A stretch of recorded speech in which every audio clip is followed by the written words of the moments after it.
Hola, estamos aquí en una nueva transmisión de los Tweetubers, en mi canal en 2 más 2 es igual a 5, y nos acompañan Miguel Vadillo de la revista Contralínea. Hola, Miguel. ¿Qué tal? Buenas tardes. Y nos acompaña para la transmisión Ninja y el monero David Manrique.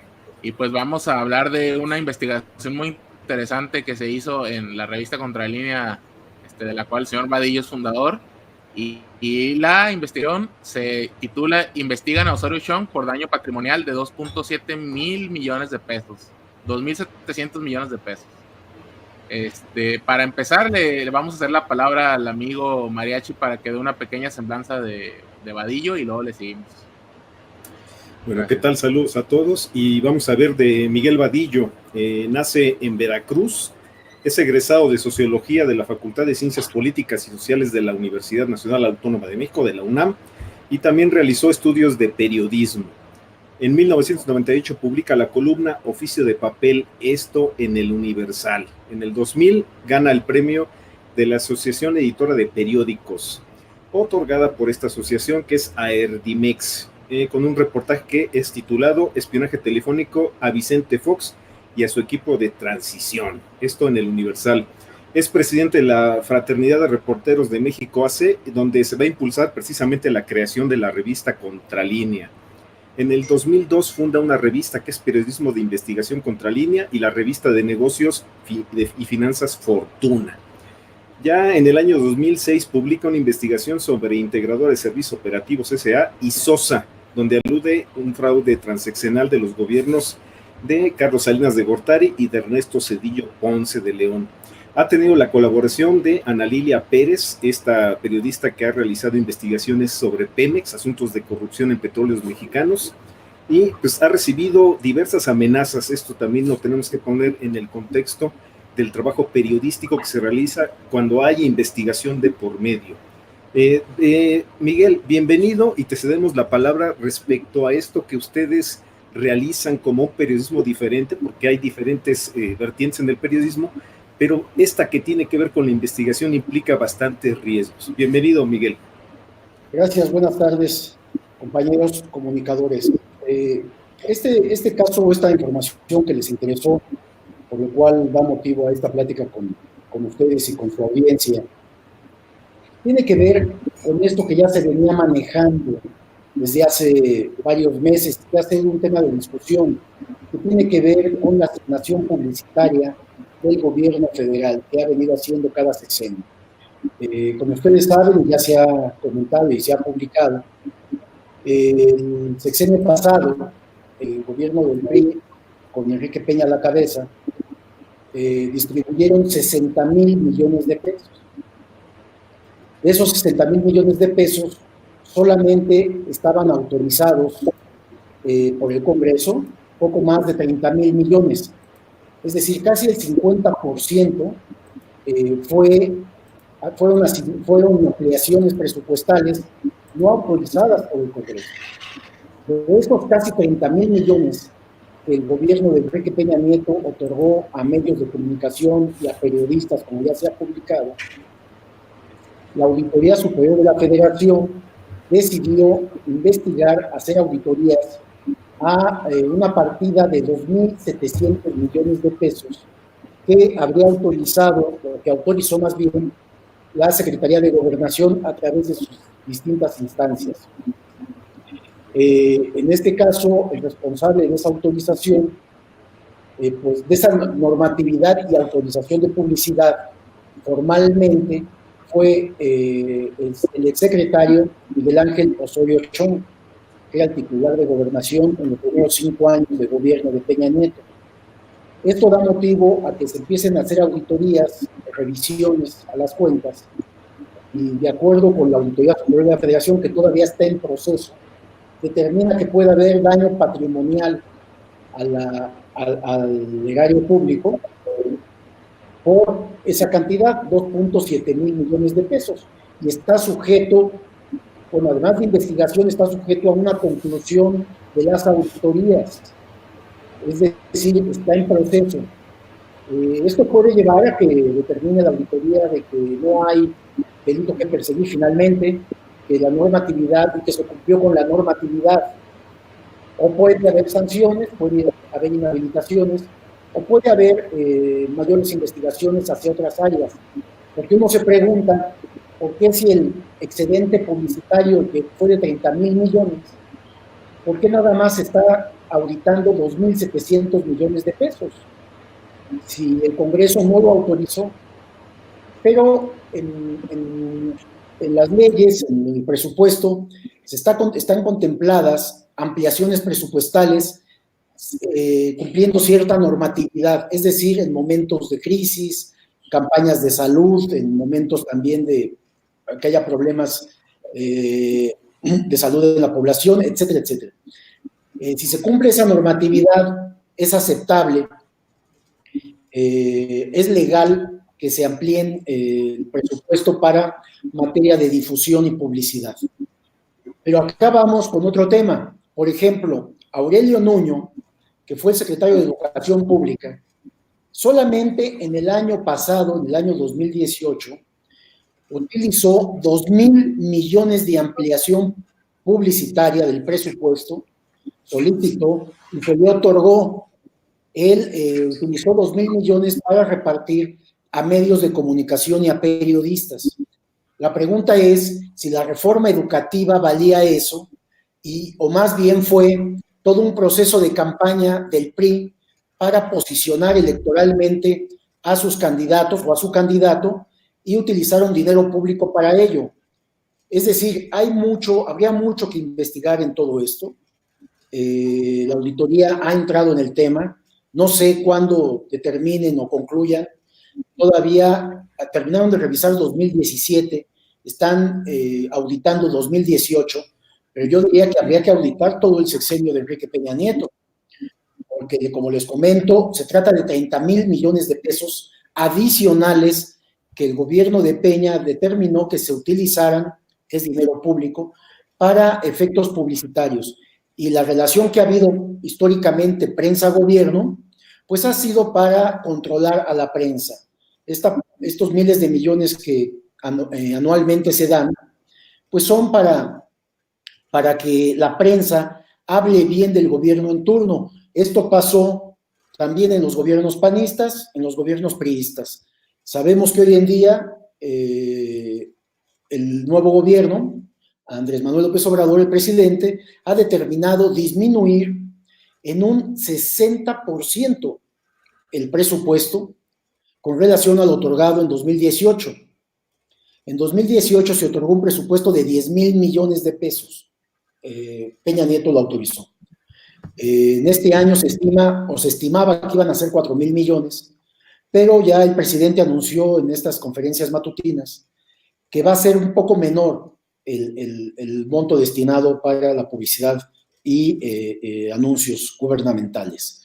De tal manera que no se sabe bien a bien en cuánto quede, pero bueno, ha disminuido considerablemente y aunque todavía sigue entregándose la publicidad de manera discrecional, pues por lo pronto ya no se va a ver un gasto monumental que solo ha servido cada año y cada sexenio para enriquecer a los dueños de los medios de comunicación, que son los que se han visto muy, muy satisfechos con toda la publicidad que les da el gobierno federal, mientras que los periodistas, los que trabajan, los que hacen la información en los medios de comunicación, pues enfrentan situaciones muy complicadas, bajos salarios, malas condiciones laborales y pues prácticamente en la sobrevivencia. De tal manera que hay una nueva política de gobierno en materia de publicidad. Esto ahora, pero habría que esperar para saber en qué concluye la investigación que la Auditoría Superior de la Federación está haciendo sobre este ramo, que como les digo, solamente es una parte de los 30,000 millones que realmente se asignó de manera adicional al presupuesto original del Congreso. No sé si tengan alguna pregunta o ella sí. Mariachi, no, está bien, Miguel. Le vamos a hacer así. Primero hago una pregunta y nos vamos a ir rotando con Mariachi y con el Monero, por favor. Pues aquí, por si podemos desarrollar un poco más el tema, veo dos puntos importantes. Primero, pues la discrecionalidad con la que se trataron estos recursos que son monumentales. y dos, pues que vemos que de acuerdo a la investigación de su publicación, pues este dinero se terminó utilizando básicamente en lo que se conoce como embute o chayote popularmente, ¿no? Y bien señalado por Miguel, pues que muchos periodistas, muchos compañeros del gremio, pues trabajan en condiciones de precariedad y pues el dinero no le cae a ellos, ¿no? Entonces, ¿cómo percibiste estos dos puntos, Miguel? Lo de la y lo de el uso para campañas publicitarias. Sí, lo que está sucediendo, este beneficio con dinero público iba a parar a los bolsillos de los dueños de comunicación, de los periódicos, de revistas, de televisión y de radio. Es decir, los magnates de los medios de comunicación en México eran los beneficiados. Entonces, si hacemos una revisión, vemos que están podridos en dinero, realmente, los dueños de los medios de comunicación. Es decir, no ha sido en beneficio ni de la prensa libre, no ha sido en beneficio de una mayor libertad de expresión, un mejor periodismo, en donde los reporteros tengan mejores condiciones laborales, reporteros y todos aquellos que trabajan en los medios de comunicación.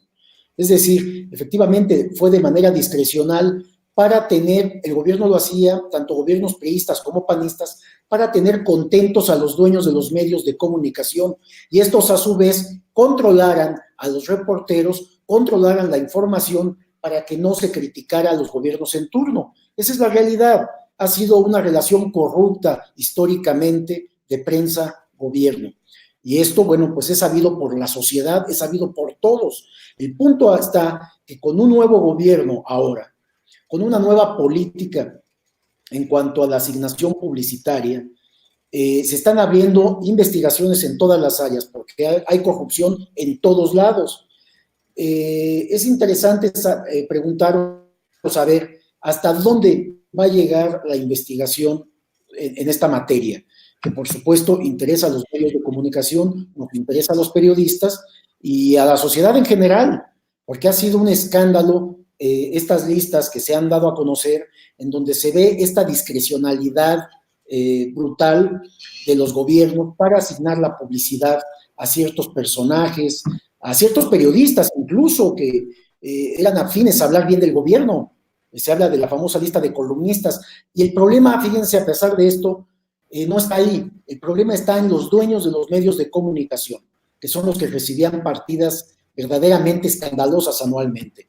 Para que tengan una idea, de los 10,000 millones que se dio el año pasado a los medios de comunicación, Televisa, solo Televisa, obtuvo más de 1,600 millones de pesos. Es decir, el gobierno federal pagaba las nóminas de los medios de comunicación y todavía les quedaba dinero para sus accionistas, para invertir en otras cosas.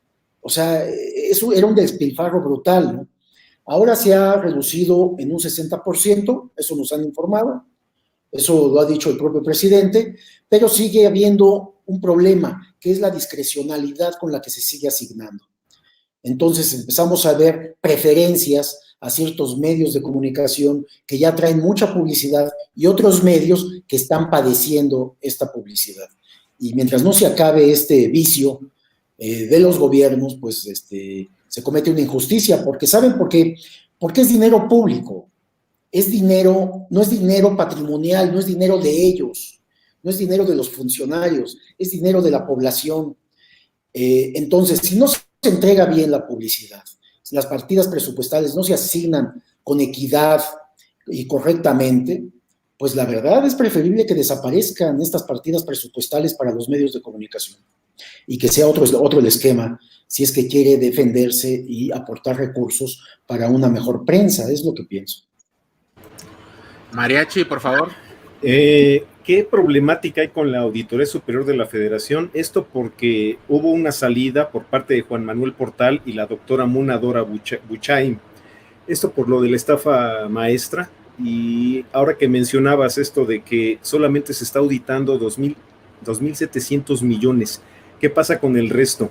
Entró un auditor de nombre David Colmenares. ¿Ha habido oposición por parte de él o por parte de su personal para ampliar esta investigación? ¿Se verán presionados por investigaciones como la tuya? ¿Qué procede respecto a esto de la Auditoría Superior de la Federación? No, fíjense que hay una apertura. Yo he platicado con el auditor del tema, he platicado con otros involucrados en el tema, he platicado hasta con los investigados, los he entrevistado para tener la información completa. En el periodismo hay algo que se llama verificación, contrastación o confrontación de toda la información, que es vital en el periodismo. Éticamente es lo correcto, pues. Entonces he hablado con todos ellos y estoy consciente de que hay una investigación abierta. No sé cómo termine. Sí pregunté que por qué 2.700 millones. Dijeron, bueno, que estaban en revisión, ¿no? Lo que sucede es que venimos de gobiernos extremadamente corruptos y es mucho el trabajo que hay que revisar. Yo también lo entiendo de esa manera. Están auditando prácticamente todas las dependencias de gobierno. Esta auditoría de la que hablamos a la Secretaría de Gobernación se le llama auditoría forense.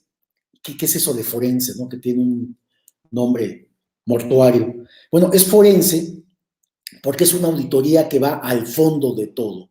Es una auditoría profunda, que tiene un rigor mayor a las otras auditorías que son más superficiales. Normalmente las auditorías gubernamentales y de la Auditoría Superior de la Federación son auditorías aleatorias. Es decir, de toda una partida presupuestal de 1,000 millones, pues se revisan a lo mucho 100 millones. Se hace aleatoriamente para ver si en algún lado descubren. No se audita todo. Entonces, yo no he sentido que haya ocultamiento, he sentido que realmente están investigando, pero sí la pregunta es, pues sería bueno que investigaran los 30,000 millones, ¿no? Como se asignaron, por supuesto. Pero además, déjenme les digo, miren, en este asunto es tan espinoso porque están involucrados los 3 secretarios de Hacienda del gobierno anterior. Ellos, y me refiero concretamente los 3 exsecretarios de Hacienda son del sexenio pasado. Fue Luis Videgaray, que es el que estuvo más tiempo, José Antonio Mú, que fue candidato presidencial, el último, José Antonio González Anaya, ¿no? Antonio González Anaya, me parece. Bueno, estos 3 tuvieron que autorizar las partidas presupuestales a Gobernación. Ellos autorizaron todo esto. Todos están involucrados. Gobernación lo que hace, revisa nada más la normatividad y las peticiones, si están dentro de la normatividad, le da curso. La Gobernación no reparte el dinero. Eso lo hace la Secretaría de Hacienda. Entonces hay 3 secretarios de Hacienda involucrados. Un secretario de Gobernación, Miguel Ángel Osorio Chong, involucrado. Estaría también en esto involucrado, ni más ni menos que el vocero de Enrique Peña Nieto, Eduardo Sánchez, que en realidad es de donde se autorizaba la publicidad. De ahí salía la autorización para todos lados, para todas las dependencias gubernamentales. Entonces también tendría que ser investigado, aunque sabemos que él no firmaba nada, solo se autorizaba verbalmente o se daba la instrucción verbal. Y como ustedes saben, en las investigaciones y todo esto, tiene responsabilidad del que firma, ¿no? Ahora se está tratando de probar, como en el caso de la exsecretaria de Desarrollo Social, Rosario Robles, que está presa, que aunque no haya firmado nada, era tal la cantidad de recursos que se dispuso, más de 5,000 millones, que ella tuvo que haber estado enterada y fue omisa o cómplice. Entonces, esa es la responsabilidad que podía tener de servidores públicos esta señora, y lo mismo tendría que pasar con los exsecretarios de Hacienda. Pero un poco lo que ha dicho el presidente López Obrador es de que si se ponen a investigar todo esto, prácticamente habría que meter presos a todos los secretarios de Estado del sexenio pasado, incluido el expresidente Enrique Peña Nieto. Y el presidente ha dicho, punto final, vamos a empezar de aquí una nueva etapa.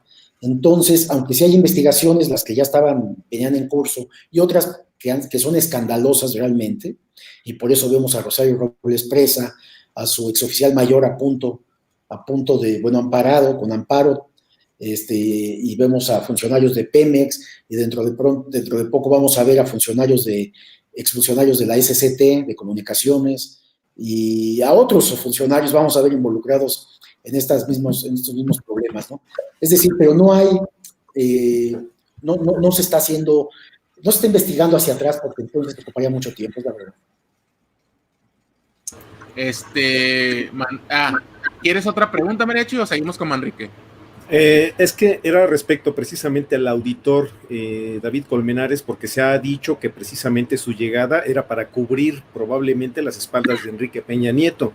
Y por otra parte, pues sí se ha visto que hay un retraso en cuanto a las investigaciones. Esto, además de que se notifica a las dependencias que tienen irregularidades, se le da un informe a los diputados. ¿Por qué la inacción por parte del Poder Legislativo al tener esta información y no decir nada? Ahí, ¿qué es lo que está sucediendo? Ahorita ya vimos que hay un retraso en la revisión de cuenta pública de 2017 y 2018, siendo que ya estamos en 2019, ¿no?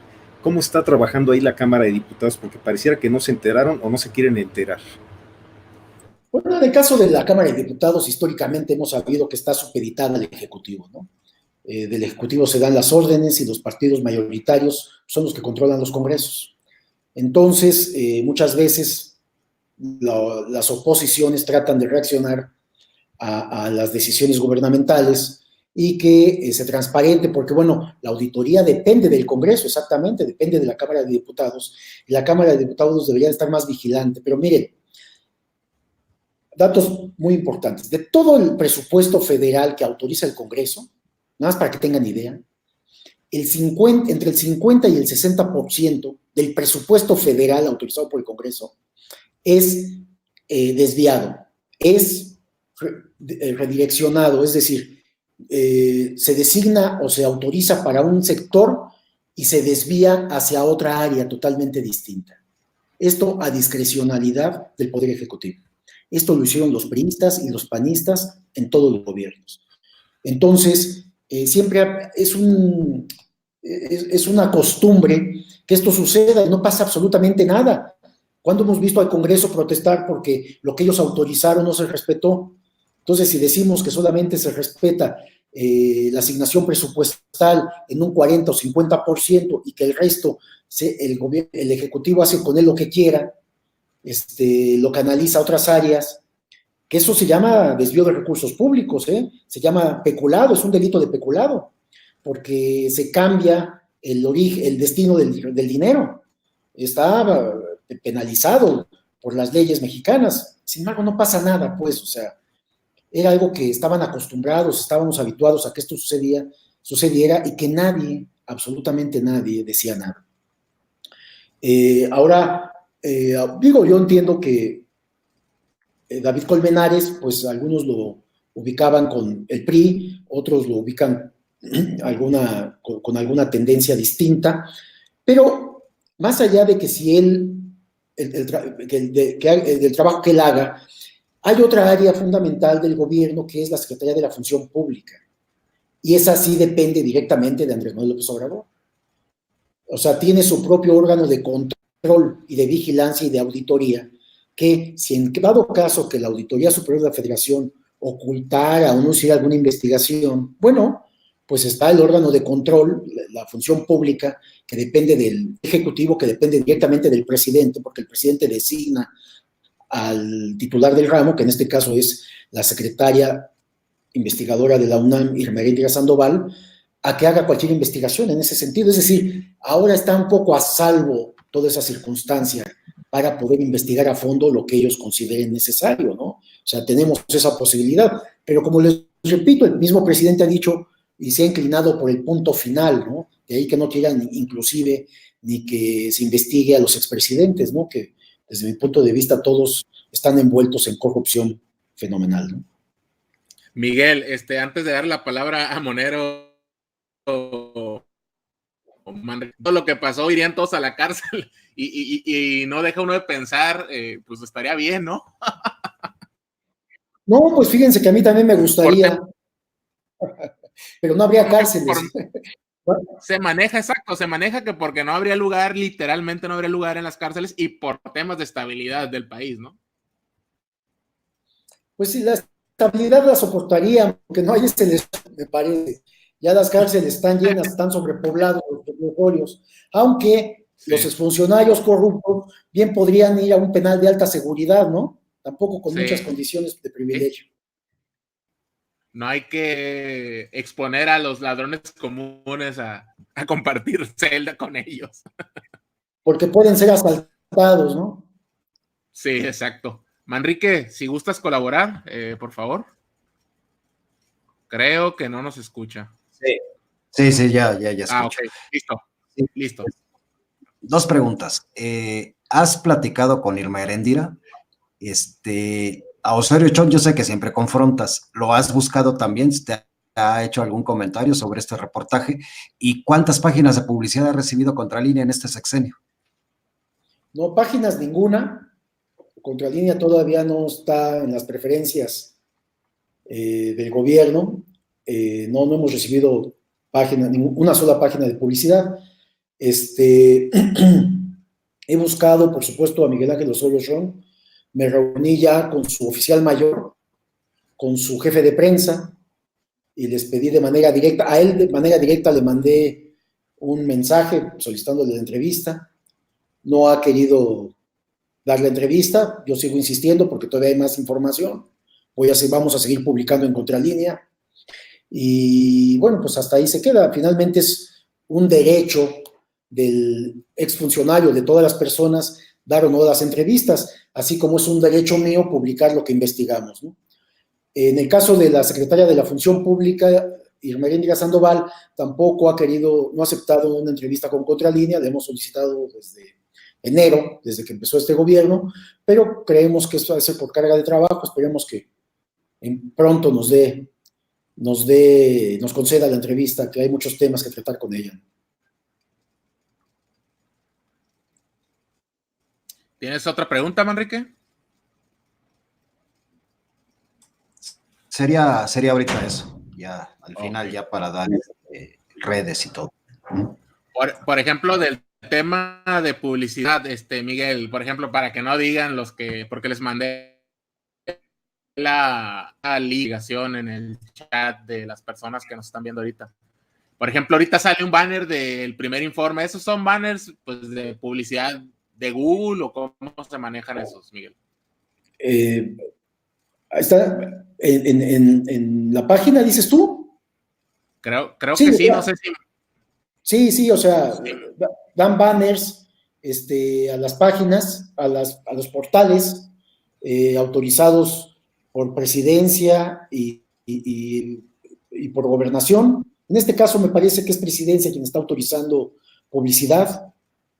Sí. En banners, un banner creo que tenemos nosotros, pero me parece que Manrique preguntaba páginas en la revista impresa, ¿no?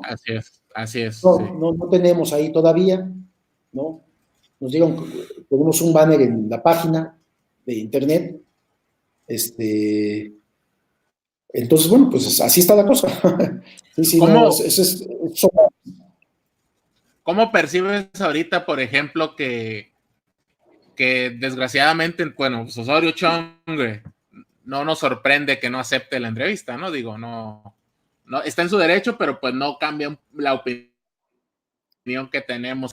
Pero, por ejemplo, Irma Heréndira, que pues, sí, es una funcionaria del actual gobierno, pues también sí, digo, quizás causa un poco de extrañeza, ¿no? Que no acepte. Sí, a nosotros también, porque además, antes de que fueran gobierno, antes de que asumiera la Secretaría de Estado, tenía buena relación con nosotros, podíamos hablar, pero muchos funcionarios cuando asumen los puestos cambian un poco en ese sentido. No nos han explicado por qué no nos recibe, pero para nosotros estamos acostumbrados a eso, que los funcionarios no nos atiendan nuestras peticiones. Nosotros no dependemos de que los funcionarios nos reciban o no. Nosotros investigamos cualquier cosa, cualquier irregularidad, cualquier cosa que esté mal en la sociedad, en el gobierno, en los poderes privados, públicos, y lo damos a conocer. Ellos, como decíamos, ellos pues tienen derecho, pueden dar o no la cara. Nosotros investigamos y publicamos con o sin su versión, ¿Qué es importante en esto, en materia periodística? Bueno, si ellos dan su versión, la publicación que se hace está totalmente integrada, tiene las dos partes o todas las partes involucradas, pueden dar su versión y la sociedad tiene una mayor claridad de lo que está sucediendo. Es necesario, pues, que los funcionarios públicos atiendan las peticiones de entrevista de la prensa, más cuando se trata de asuntos de esta naturaleza, que son asuntos que tienen que ver con posibles actos de corrupción, de anomalías, irregularidades. Entonces, si no dan la cara, ¿cómo nosotros vamos a poder confrontar la información? Pero si no quieren, pues entonces nada más traemos una versión, que es la versión acusatoria y crítica sobre su actuación, que es lo que pasa con Miguel Ángel Osorio Chong, ¿no? Ellos tal vez no quieran hablar porque está en proceso todavía la investigación y, como repito, tienen derecho a hablar. Sin embargo, no estoy de acuerdo en que no den la cara, porque una vez que se hace público, pues deberían de explicar lo que sucede, ¿no? Dar su versión de por qué se hicieron las cosas como se hicieron, ¿no?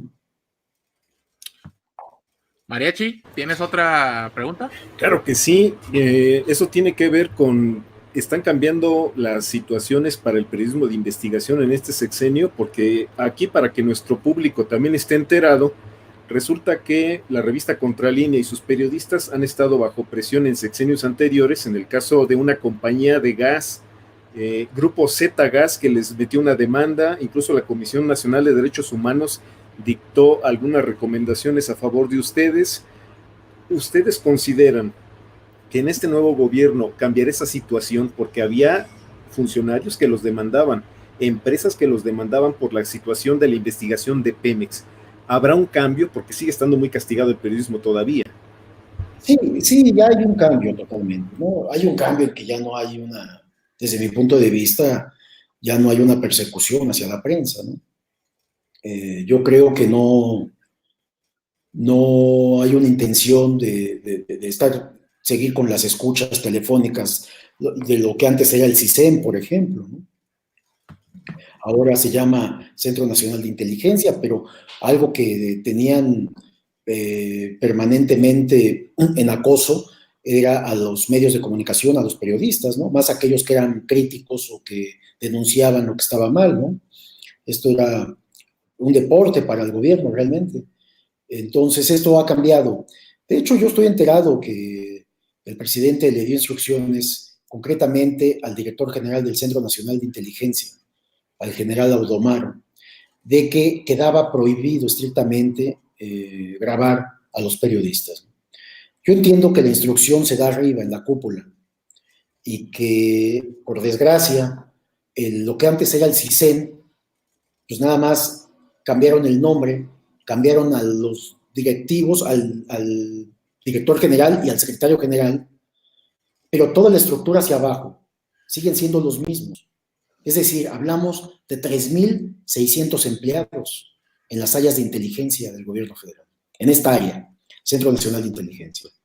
Si tú tienes 7 coordinaciones generales del Centro Nacional de Inteligencia y 4 de ellos son los mismos, los que vienen del pasado, y ellos manejan a un número considerable de agentes de contrainteligencia, de inteligencia, de todas las áreas, pues estos vienen con una costumbre y un hábito de corrupción y de abuso de poder.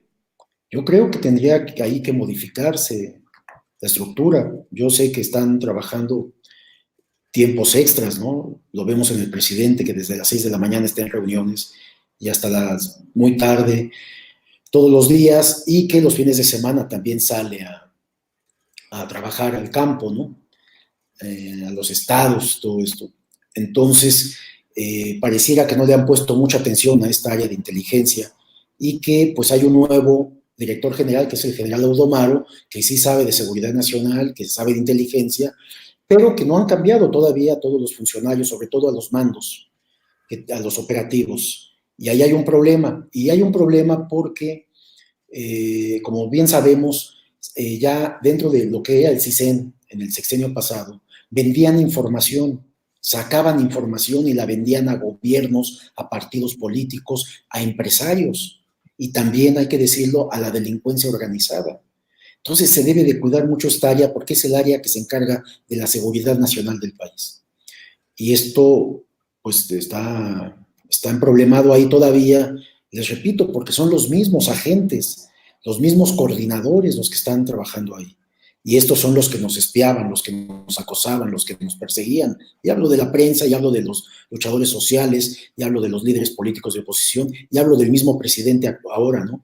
Que ellos eran los que lo espiaban y lo vigilaban y lo perseguían y lo escuchaban en audios, ¿no? Por ahí nosotros todavía tenemos grabaciones de cómo era espiado y transcripciones de cómo era espiado el ahora presidente, ¿no? O sea, entonces esto tiene que modificarse.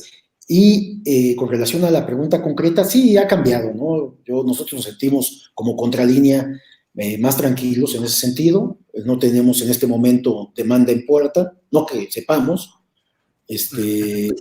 Y nuestras instalaciones, pues, por lo menos en este año no han sido allanadas, ¿no? Algo que nos sucedía constantemente en los sexenios pasados. Y personalmente sí sufrí un asalto en mi vivienda en este año, pero pues yo, por lo que estoy enterado y todo, porque detuve al ladrón o al que ingresó a mi vivienda y lo entregué a la policía. Y ya sé que lo soltaron apenas, lo acaban de soltar, estuvo un mes acaso preso por beneficios de las leyes, pero no ha habido acoso gubernamental, si es concretamente a lo que te refieres, ¿no? Nosotros tenemos confianza en que no se va a presentar esto, ¿no?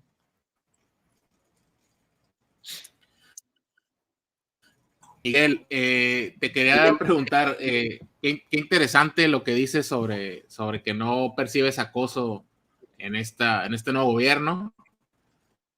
Y es otro ejercicio que, bueno, tiene sus claroscuros, que es el de la conferencia mañanera, pero pues hay un diálogo, al menos un intermedios y presidente que no había antes. Bueno, hoy habló hasta Carlos Slim, vaya, o sea, fue algo interesante, ¿no? Yo tengo una opinión muy positiva de esas reuniones, de estas entrevistas mañaneras. Yo entiendo que algunos colegas las reprueban, dicen que es manipulación, dicen que pues no escriban. Pues punto, llega uno allá a preguntarlo. Que les pagan 200,000 pesos a los youtubers y que no sé qué. A ver, yo he escuchado esto, ¿no? De algunos colegas, incluido Broso, ¿no?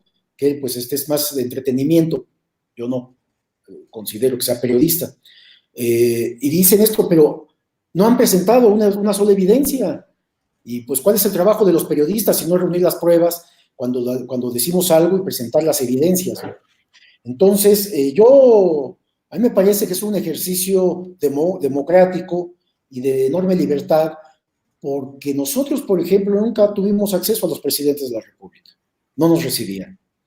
Ahora tienen la posibilidad de llegar, si tienen un tema importante, llegas en la mañana y lo preguntas con toda libertad. Eso es maravilloso, es algo innovador, es algo que no sucede en ninguna parte del mundo.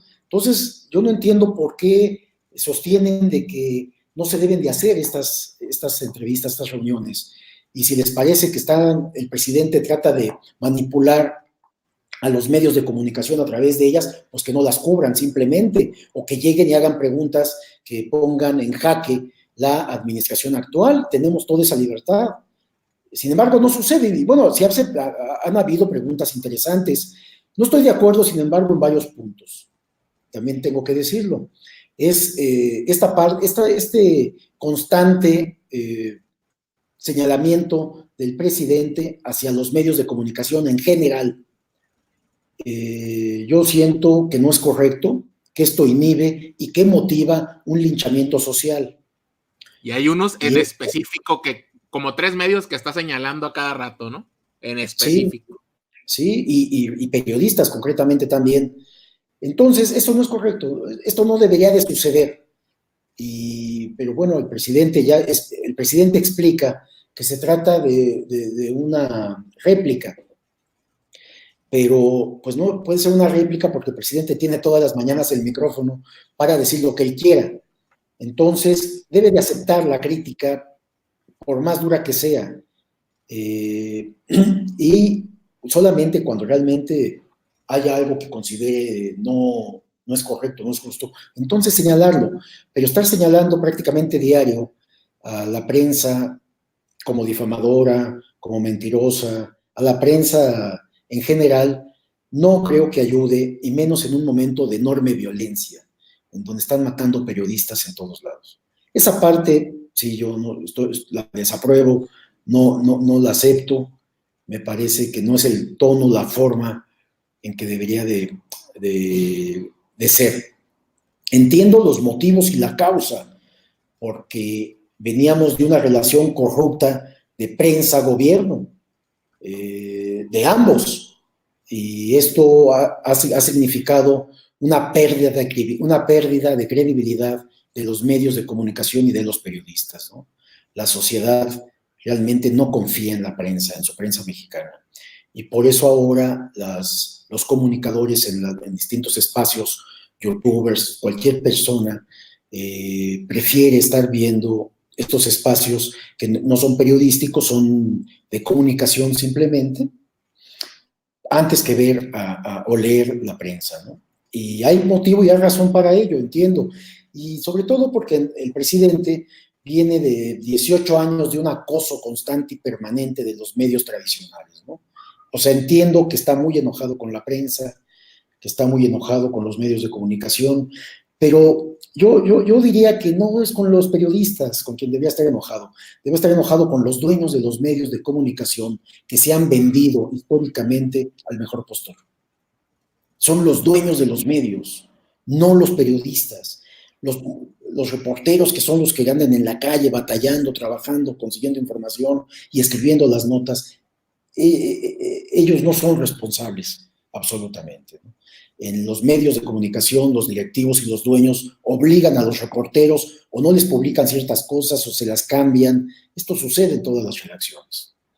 Y vemos, por ejemplo, líneas editoriales en los distintos medios de comunicación, como ahora Reforma, ¿no? Que tiene una línea marcada de golpeteo constante, en donde da a veces medias verdades, ¿no? O vemos... Y que ya intenta ser un actor político prácticamente, ¿no? Sí, bueno, pero además el presidente, que lo está mencionando todos los días, pues también le da ese nivel y lo pone en un espacio de reflector perfecto, ¿no? Entonces, le da más espacio. Yo creo que es una equivocación mediática de comunicación de la presidencia de la República. Esa es mi opinión. Pero bueno, ellos han decidido que este es el camino, porque luego hacen señalamientos y no presentan las evidencias. Entonces, eso es incorrecto, pues. Hablaban de cajas, de contratos y todo esto, y no lo entregan. Nosotros estamos batallando, haciendo las solicitudes de información y a cuentagotas, y no lo dan, y no dan todo lo que solicitas. Entonces, si tú haces señalamientos concretos, como autoridad y como gobierno, tienes la obligación de probar, tienes la obligación de entregar los documentos. Entonces, ahí hay un problema de comunicación desde la presidencia de la República que no les hace nada bien. Y el discurso presidencial, que es en contra de la prensa en general, pues tampoco les hace nada de bien. Manrique, por si gustas intervenir. Sí, recuerdo un poco lo que decía Vadillo de los acosos. Pues sí, nos metieron policías, nos metieron golpeadores, llegamos 2 ocasiones a la redacción y la primera estaba vaciada la oficina de Vadillo y de Ana Lilia, la segunda pues sí se llevaron todo lo que teníamos ahí. Estos acosos pues sí fueron terminando, pero es bueno hacer estos recordatorios para ver realmente lo que se juega en periodismo. Eso se pasó digamos, estando acá en la ciudad y todo. En los estados tuvimos compañeros que hirieron, y pues lo peor fue lo que nos sucedió con Marcela, que también perdió la vida en estas actuaciones y en estos claroscuros de demandas. Platicaban que si había una demanda contra Línea, no, contra Línea recibió más de 10 demandas, y creo que fueron muchas, fueron varias más, no recuerdo el número exacto. Entonces, estar yendo contra la corriente en esto da un valor en el sentido periodístico que se publica. Pueden entrar al portal de Contralínea y todo el portal es gratuito, no, la gente no se tiene que suscribir, no tiene que pagar nada, y cualquier investigación que se busque dar, pues ahí está, hablamos de estancias infantiles, de Pemex, de la iglesia, del ejército, todo fue investigado, del CISEN, todo fue investigado en Contralínea, y sería cuestión de ver entonces las directrices que está tomando este gobierno y leer lo que se estuvo publicando por tantos años. El comentario. Sí, de hecho, salvo que Mariachi tenga que señalar que, y a ver qué opina Vadillo de este tema, pues que, por ejemplo, las publicaciones digitales, independientes, de varios tipos, pues no se sostienen de puros banners o anuncios de Google. O sea, realmente hay un problema de capitalización de los medios. Y ahora yo siempre les digo a mis compañeros youtubers aquí que me tengo que poner del lado de los periodistas de calle, porque pues ellos van a resultar afectando el paradigma, ¿no?, de la financiación de medios en el gobierno. Como que básicamente el dinero público le estaba pagando a las televisoras y a las radiodifusoras los sueldos, ¿no, Vadillo? Sí, es lo que les digo, las fortunas que que destinaban los gobiernos panistas a los medios de comunicación, ellos sostenían los medios, ellos eran los dueños prácticamente de los medios de comunicación, y porque dictaban hasta las líneas editoriales. Este despilfarro de dinero público hacia los medios de comunicación, y que enriquecieron brutalmente a dueños de los medios de comunicación y a muchos periodistas. De estos periodistas que son ahora líderes, bueno, que eran líderes de opinión durante muchos años. Sí, sucede esta práctica terrible que es comprar prácticamente los medios de comunicación a través de la publicidad.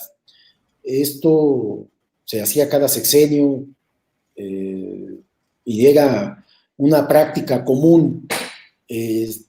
Vino este gobierno, está rompiendo con todo esto, pero sí debe de tener mayor claridad en la distribución publicitaria, porque esto que está sucediendo en este momento, como todos sabemos, hay despidos en todos los medios de comunicación. Y no crean que despiden a las áreas administrativas, a las áreas contables. Los primeros despedidos en un medio de comunicación cuando está en crisis son los reporteros. Desgraciadamente uno se pregunta, ¿pero cómo? Si los reporteros son los que hacen el medio de comunicación. Pues sí, pero pareciera que somos los menos indispensables en los medios de comunicación. En la primera crisis que hay, los que salen, los que renuncian, a los que despiden, son a los periodistas.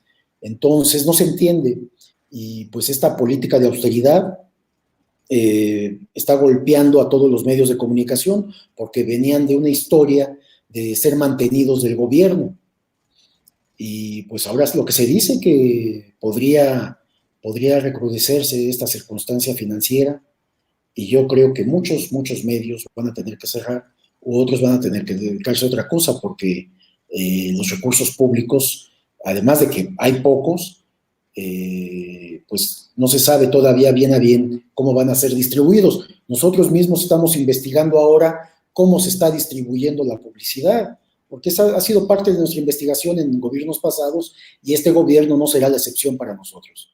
Queremos saber cómo se está distribuyendo y a quién le van a dar más, a quién le van a dar menos, y tratar de saber los motivos, ¿no? Porque hay un cambio de régimen, hay una ruptura con el pasado de corrupción, entonces tiene que ser transparente y tiene que haber equidad, y yo diría que hasta justicia, porque se trata de dinero público que es distribuido como anuncios oficiales gubernamentales, y para la prensa que está circulando, ¿no?, que está vigente. Mariachi. Aquí está interesante porque ha habido como una conjunción de cambios, ¿no? El cambio de gobierno y el cambio del paradigma tecnológico para dar información. Le hemos dicho muchas veces a la audiencia que es necesaria la participación de los periodistas, porque si bien han surgido varios comunicadores alternativos, se pierde el rigor. Hay veces que hay información que es falsa, que está tendenciosa, que pareciera que está más a favor del gobierno y eso también podría convertirse en un riesgo. La intervención de los periodistas tendrá que saltar a esta cuestión tecnológica porque es necesaria su labor. Incluso los que están metidos en esto de comunicación replican el trabajo de los periodistas, no es que ellos realicen su investigación. Y había una controversia precisamente de búsqueda de dinero público por parte de gente que está en medios alternativos, pero sin realizar investigaciones. Ahí, Miguel, ¿cómo ves este paradigma? ¿Va a cambiar? ¿El periodismo sigue siendo indispensable? Sí, sí, no, el periodismo no va a morir jamás, que quede claro. Siempre se va a necesitar un reportero que haga investigación periodística, siempre, siempre. Lo que está cambiando son las formas de presentación de la información, y muy rápido, ¿no? Nosotros imaginábamos que esto iba a suceder, pero no tan rápidamente. Entonces ahora es por la vía electrónica como se está comunicando la población. La prensa escrita está prácticamente en extinción, es la verdad. Han caído las ventas de todos los medios impresos brutalmente. No hablamos del 50%, hablamos de un 80-90% la caída de la prensa escrita. De ahí que todos estemos enfocados, Contralínea también, a la prensa digital, a los portales, a la información cotidiana. Pero ahí hay yo podría hacer un comentario que tiene que ver más con el periodismo en este sentido. Los portales que han crecido como hongos después de la lluvia, en donde ya cualquier persona tiene derecho y lo hace y abre un portal con muy poco conocimiento, inclusive ya se ha facilitado mucho esta parte, y empieza a colocar y a publicitar información que pues ellos no investigan porque no son periodistas, pero copian, jalan, y de repente se empieza a convertir en un espacio de comunicación que es muy visitado. Y entonces esto es muy atractivo para los anunciantes. Y pues tienen todo el derecho del mundo a hacer esto, es un mercado. Pero hay que distinguir que hay medios que realmente hacen un trabajo periodístico con toda una metodología de trabajo, con una jerarquización de la información, con trabajadores periodistas, y bueno, pues uno hace este trabajo en espera de que sea atractivo, pero muchas veces toda esta información se pierde en un mar de información que hay en toda la parte del Internet, ¿no? Y pues solamente quien sepa leer podrá distinguir una información veraz de una información falsa o de chismes o de información que no es probada. Y muchos medios de comunicación están cayendo en este problema, lo cual es grave. Porque que lo haga cualquier persona que no es periodista, pues tiene el derecho de la libertad de expresión, punto. Que diga lo que quiera, eso está bien, eso está respetado constitucionalmente, además, la opinión es libre. Pero que lo hagan medios de comunicación en sus portales que tienen sus encabezados, que son medios, y con tal de ganar la información se la pasan replicándola lo más pronto posible. Miren, el ejemplo más concreto, yo doy clases en la Universidad Nacional, y un ejemplo que estoy poniendo en estos últimos, ahora que empezamos las clases, es esto del famoso Chorizo Gate o Longaniza Gate, que efectivamente, como se explicó, todo el gasto presupuestal del año pasado se traslada a este año y entonces se empieza a quitar, a poner, etcétera, etcétera. Alguien entró a la página oficial y vio estos gastos y dijo, esto es noticia. Pero algo no hicieron, no verificaron y no confrontaron la información. Entonces, ¿qué pasó? Cayeron en una falsedad, en mentira. Y esto se replicó en muchos medios de comunicación. No en todos, en muchos medios de comunicación. Entonces están causando están difundiendo noticias falsas, ¿no? Y esto es muy grave, que los propios medios de comunicación, con tal de ganarles a los espacios de los youtubers o portales de la sociedad en general, están cayendo en errores gravísimos, ¿no? Después vemos que los borran, cuando se enteran, borran, pero ya lo difundieron varias horas o minutos o días. Entonces es un problema real de la prensa. Pero más allá de esta prensa, que se ha convertido en sensacionalista, amarillista, en una prensa inmediata, rutinaria, acá el punto es que los periodistas, los que hacen investigación, esos no pueden dejar de existir, no van a dejar de existir, esos no pueden morir, no van a morir, esos van a seguir haciendo el trabajo porque la sociedad los necesita. Siempre va a haber algo que esté mal y tengamos que informar y dar cuenta de ello. En este país de desigualdades, de injusticias y de abusos de poder, es necesario que sigamos informando lo que está sucediendo, porque nosotros hablamos desde la comodidad de nuestras oficinas en la Ciudad de México.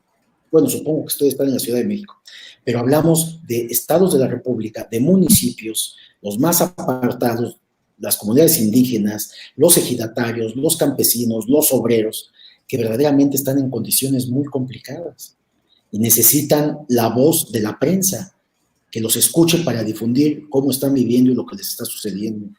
Entonces, esos problemas sociales, que es a lo que debemos de estar abocados los periodistas, tenemos que darlos a conocer a la sociedad para que se acabe esa desigualdad, esa injusticia y esos abusos, porque nosotros desde el centro tal vez no lo observemos, pero en los estados los gobernadores son verdaderos caciques, son verdaderos dueños de vidas de la población. Los presidentes municipales son verdaderamente impunes. Esto sucede en este México real, en este México de ahora, ¿no?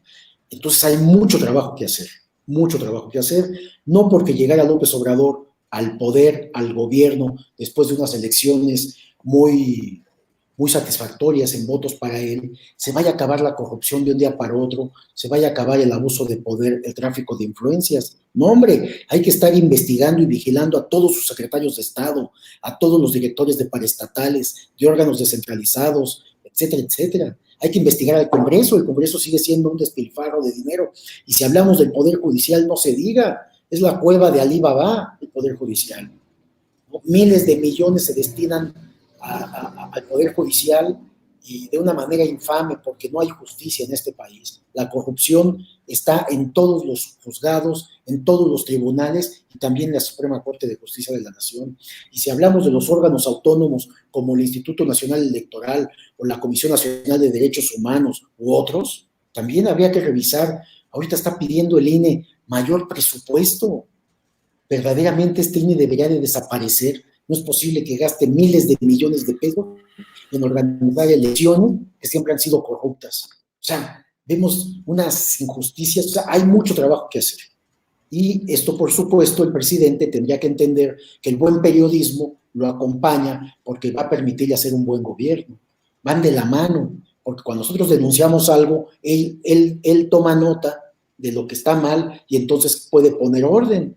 O sea, el buen periodismo, el periodismo de investigación, el periodismo profundo, le ayuda a gobernar a un gobernante honesto. Es lo que creo.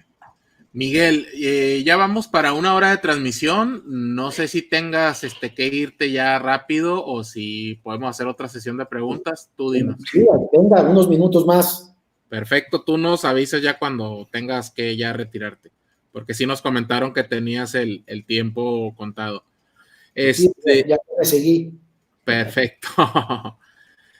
Gracias. Quería, bueno, volviendo un poco al tema que nos trajo esta charla, que es la investigación de Osorio Chong, y nos comentas que estuvieron involucrados todos los exsecretarios de Hacienda, estuvo involucrada en de malversación de fondos que hubo, y es interesante este tema que comentas, y enlazándolo un poco a lo de Osorio, ya es que Meade tiene 2 semanas que no tuitea nada. Anda muy perdido de redes sociales. Sí, sabe que está sujeto a investigación por varios lados. Él, en el caso de Rosario Robles, que es lo que más le preocupa en este momento, pues fue señalado por su ex colega, que además mantienen una relación distante, porque les voy a contar una anécdota. Cuando llegó José Antonio Meade a la Secretaría de Desarrollo Social, subió acompañado ahí de un séquito, este séquito de aplaudidores que todos tienen. Llegó a la oficina del secretario, lo que antes era la oficina de Rosario Robles. Cuando abren la oficina está vacía. No había escritorio, no había sillones, no había sala, no había mesa de trabajo. Se había se había llevado todo Rosario Robles. Entonces él preguntó qué había pasado y dijo, no, pues la señora se llevó todo, sacó todas las cosas, ¿no? Dice, pero no dejaron ni un escritorio. Dice, sí, no, pues ya fue instrucción de ella. Esto molestó mucho a José Antonio Meade y ordenó en ese momento una investigación. Dijo, quiero que auditen toda la administración de esta señora. Le dijo a su grupo de trabajo. Entonces se pusieron a investigar y empezaron a encontrar, todo esto que está saliendo ahora, lo encontraron en aquel momento. Entonces se lo llevó al presidente de la República, la información, todo lo que había encontrado. Le dijo, presidente, esto es lo que encontré en Cedesol. Y le dijo, resumen, ¿de qué se trata? Pues hay una pésima administración y hay desvíos de recursos públicos. El presidente le dijo, guarda eso, ahí paramos esto. Y se detuvo todo, a pesar de que tenía las evidencias desde aquel entonces. Y a mí me lo contó una persona que estuvo presente en este hecho, una persona muy cercana a José Antonio Meade. Me dijo, pasó esto, el secretario se enojó, pero se rió cuando vio que la señora había hecho tal berrinche que sacó todos los muebles de su oficina y lo dejó sin muebles. Después, pues, se verían involucrados porque José Antonio Meade, pues, es omiso, por lo menos es omiso, en cuanto a esos contratos multimillonarios de la famosa estafa maestra, y que lo hace responsable de cualquier forma. Pareciera que no va a llegar hasta ahí el asunto, ¿no?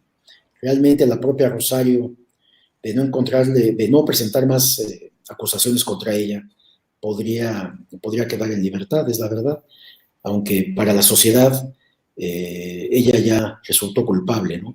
Es lo que se le conoce como juicio social, ¿no? Me pusieron aquí una pregunta, no sé si ustedes la vieron también. Sí, te la dejamos, si la puedes responder, por favor. ¿Qué opinión tengo del Futuro 21, ¿no? De esa gran agrupación política, Miguel. No, sí, yo sé que es, amigo. Esto no debería de ser Futuro 21. Esto debería de ser retroceso 1950, 1960, ¿no?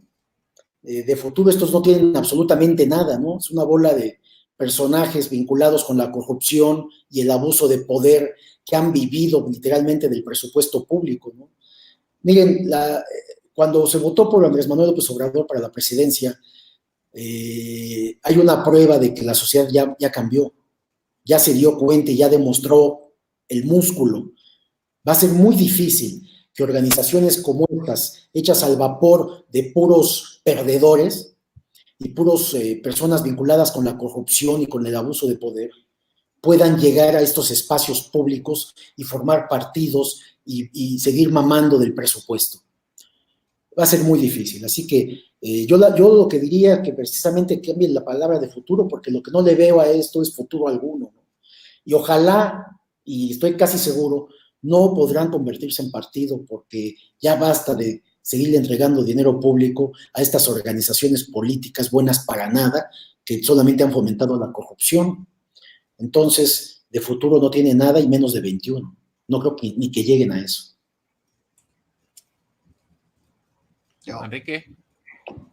Sí, en esta agrupación de Futuro 21 está José Narro, el rector. Tú has tenido investigaciones, bueno, la revista ha tenido investigaciones con él, igual es un asunto de publicidad. ¿Qué nos platicas de él? Miren, sí, yo les puedo platicar una historia de cada uno de los que están ahí en Futuro 21. Los hemos investigado a todos. Pero ya que mencionas al exrector de la universidad, que realmente es una vergüenza este médico que fue durante 2 periodos rector de la máxima casa de estudios en una pésima administración, nosotros tuvimos en nuestro poder y dimos a conocer una auditoría que elaboró el órgano de control de la Universidad Nacional, es decir, una auditoría de él mismo, en donde prueba mal manejo administrativo de recursos federales y que lo había hecho uno de sus personas más cercanas a él, al grado, nosotros lo publicamos eso en Contralínea, en la portada. Obviamente, pues se enojaron con nosotros y lo que hizo la Universidad Nacional es dejarnos de dar publicidad, porque igual que los gobiernos, o sea, el abuso del poder y el uso del dinero público a su antojo. No nos importó, seguimos con la investigación. Bueno, el personaje que cometió todas estas anomalías de la administración de José Narro, después se fue con él a la Secretaría de Salud, lo puso en una dirección ahí, en una coordinación. Es el nivel de cinismo y de corrupción de estos personajes, ¿no? Y ahora estar diciendo que ahora va a esta nueva organización que no tiene futuro, pues es un perdedor, José Narro, ¿no? Y lo vemos cuando pretendió, quiso ser presidente del partido, ¿no?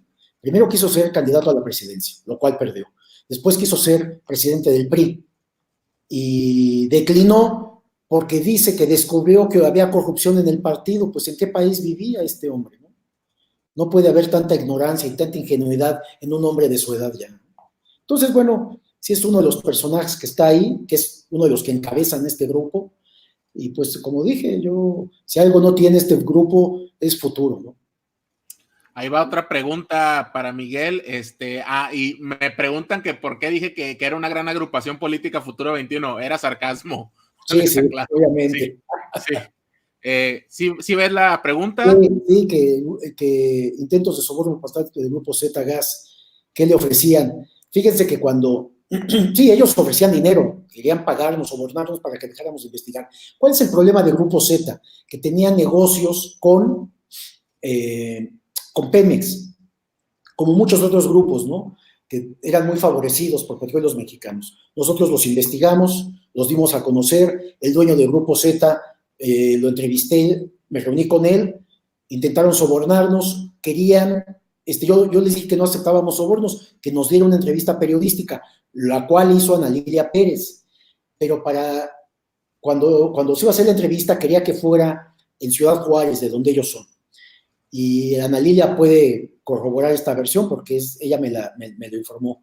Cuando iba a viajar a la entrevista, estos le ofrecieron a Ana Lilia montarla en un jet que le mandaron modelos de aviones en cuál quería viajar, imagínense, cuál avión le gustaba para viajar hasta Ciudad Juárez. Y le dijeron, ya llegando a Ciudad Juárez, hacemos la entrevista y después te vamos a cruzar al otro lado de Estados Unidos, a la frontera, para que compres lo que tú quieras sin costo alguno. Ana Lilia fue inmediatamente toda alarmada a comentarme. Le dije, diles, 1, no aceptamos que paguen el boleto de avión y que nos pongan jets particulares. Nosotros vamos a pagar nuestro boleto de avión. 2, que vamos a llegar únicamente a la entrevista y el mismo día que vuelas, el mismo día regresas a México. No te vas a quedar un solo día en Ciudad Juárez. Y así se hizo. No muy contentos, dieron la entrevista porque se había de acuerdo. Y en la entrevista comenta este personaje, muy ingenuamente, que él había aportado dinero para la campaña presidencial de Felipe Calderón, lo cual es violatorio de la ley electoral. Entonces, cuando lo publicamos, el entonces presidente Calderón, ¿cómo le llaman ahora? ¿Cómo le dijo el presidente? ¿El comandante qué? Borolo, el comandante Borolo. Se enojó mucho con este empresario y Calderón ordenó que se le empezaran a retirar contratos, por lo que había dicho, de que le había mandado recursos privados a la campaña electoral de él. Este empresario se enojó y metió demandas contra nosotros, nos demandó aquí, nos demandó en Jalisco, en Sinaloa, y hubo acosos y amenazas de muerte de parte de estas personas. Nosotros nos defendimos en tribunales, enfrentamos todo el acoso, hubo allanamientos, robos, amenazas, y el gobierno, también hubo mucha presión de parte de Felipe Calderón y todo su grupo en contra nuestra. Eso fue lo que ocurrió en términos generales con este grupo, pero aquí estamos trabajando. No pudieron, pues, porque su intención era acabar con nosotros, ¿no? Así es. Mariachi, ¿otra intervención? Respecto a dar a conocer estos entramados de corrupción, ¿cómo ves a la sociedad? ¿Ya está más participativa respecto a esto de conocer la estafa maestra, de ver esto que se hizo en lo que tú estás denunciando a través de tu investigación, de la publicidad oficial, esto que estás diciendo de Zgas, lo que ha pasado con Pemex? El momento es propicio para que la sociedad se involucre en conocer estas tramas y que acabe con carreras políticas como el señor José Narro Robles, que estos señores, si bien no van a ser acusados, no van a ir a prisión, pero que ya no le sigan causando daño a México. ¿Va por ahí, Miguel? Sí, por supuesto. Yo lo que digo, y coincido con el presidente, de que este país ya cambió desde el proceso electoral, cuando se votó, decidieron que era el momento de un cambio. El país ya no resistía más, pues, ¿no? La corrupción, el abuso del poder, el tráfico de influencias. Y han puesto una meta muy alta el presidente de la República que van a tener que cumplir porque la sociedad también le está exigiendo a él, ¿no? Y qué bueno, me parece que así debe de ser. La prensa debe de seguir siendo crítica al actual gobierno, a todos los poderes, tanto institucionales como fácticos. La sociedad va a seguir exigiendo un mejor gobierno, un mejor periodismo. Es necesario también, la crítica es buena, la autocrítica es mejor, por supuesto, que reconozcamos nuestras equivocaciones, y que son muchas, de la prensa es muchísimo lo que hay que reconocer. Entonces, sí va por ahí. Me parece que cada vez va a ser más difícil que se cometan actos de corrupción. No digo que imposible, porque estos van a suceder siempre, pero la sociedad está más vigilante, la prensa debe estar muy atenta, y aunque ahora se presentan situaciones muy manipuladoras, tendenciosas y medias verdades, va a tenerse que ir mejorando si quieren tener a la audiencia de su parte, ¿no? Si quieren que los lectores, que los radioescuchas o los televidentes estén atentos a lo que hacen los periodistas y los medios de comunicación.